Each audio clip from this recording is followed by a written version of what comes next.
Hello मेरे YouTube family, नमस्कार, प्रणाम, हर हर महादेव। मैं रूबी कुमारी आप सभी को अपने यूट्यूब चैनल पे स्वागत करती हूँ।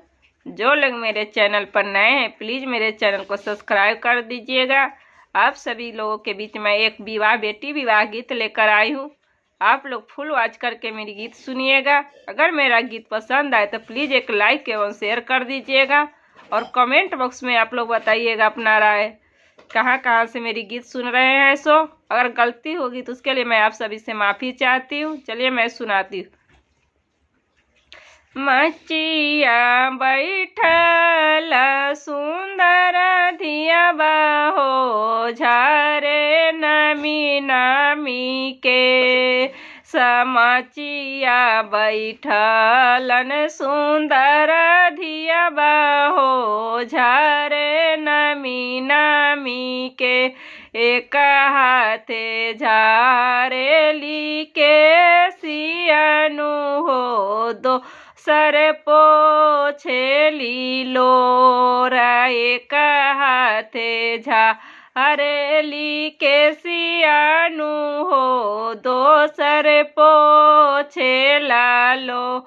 रोई रोई बोले लिया मानु हो, सुना दुलारी हमारा। रोई रोई पूछे लेनिया मानु हो, सुना दुलारी हमारा। संगवा में भेज एक चिड़ियानु हो, यवरू भैया तोहा।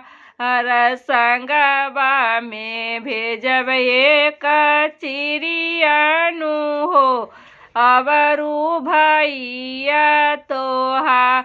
आमा मोरी कैसे भरोसा करी हो, कैसे करी विश्वास।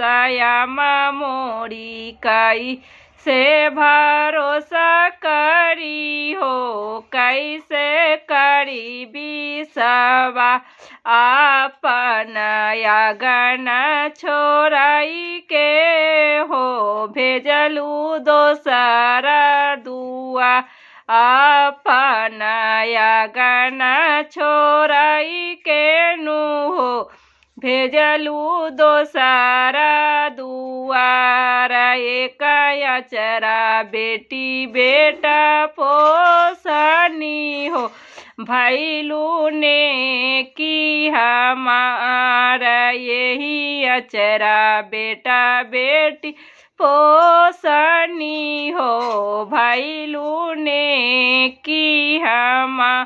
खोरबा के कोरबा दूध पियाबा नीनू हो, अब जालू ससुरार। कटोरबा कटोरबा दूध पियाबा नीनी हो, अब जालू ससुरा। ये दुनिया भैया के, ये दुनमा भैया के पियाई हो, करिहा उना के दुलाराई हो। दूधवा भैया के पियाई हानु हो, करिहा उना के दूला। उनके से चलतो तो हर जीवन हो, हो दुनिया के रीत। उनके से चलतो तो हर जीवन हो, हो दुनिया के रीत। मचिया बैठा सुंदर धियाबा हो, झारे नमी नमी के। एक हाथे झारेली के सियानु हो, दोसर पोछेली लोरा। एक हाथे झारेली के सियानु हो, दोसर पोछेली लो।